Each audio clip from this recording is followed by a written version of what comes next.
मैं इस समय उत्तरी इज़राइल के लिए सचमुच एक ऐतिहासिक क्षण का हिस्सा हूँ। मैं ये शब्द हल्के में नहीं कह रही हूँ, क्योंकि देश के उत्तर के 53 स्थानीय प्राधिकरण मेयर, क्षेत्रीय परिषद प्रमुख और क्लस्टर लीडर अभी संयुक्त चार्टर पर हस्ताक्षर कर चुके हैं। वे खुद को नेक्स्ट बे 53 कहते हैं। यह एक सिटी अलायंस है जो इज़राइल में पहली बार हुआ है।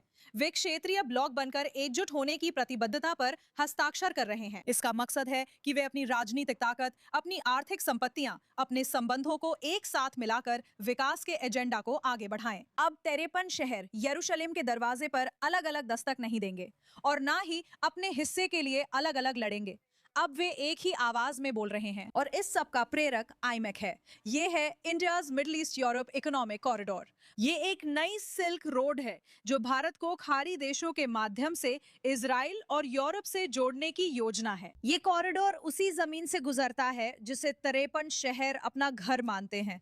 हाइफा बंदरगाह से मेडिटरेनियन सागर के किनारे और जॉर्डन सीमा तक। ये शहर सिर्फ कॉरिडोर के पास नहीं, बल्कि उसके अंदर भी हैं।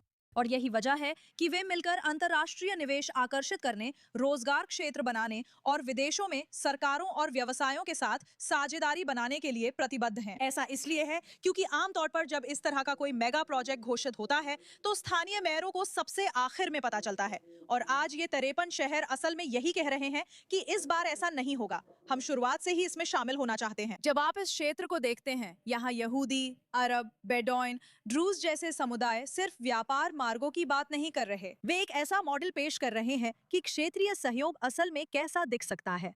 अब हम जानते हैं कि पहले भी उत्तरी इजराइल के विकास को लेकर बड़े वादे किए गए हैं, तो हमें सच में इंतजार करना होगा और देखना होगा कि यह किस तरह अलग साबित होता है। पूरी इंटरव्यू और कहानी के लिए अगले हफ्ते जुड़े रहें। मैं नताशा किरचुक हाइफा बे से रिपोर्टिंग कर रही हूँ।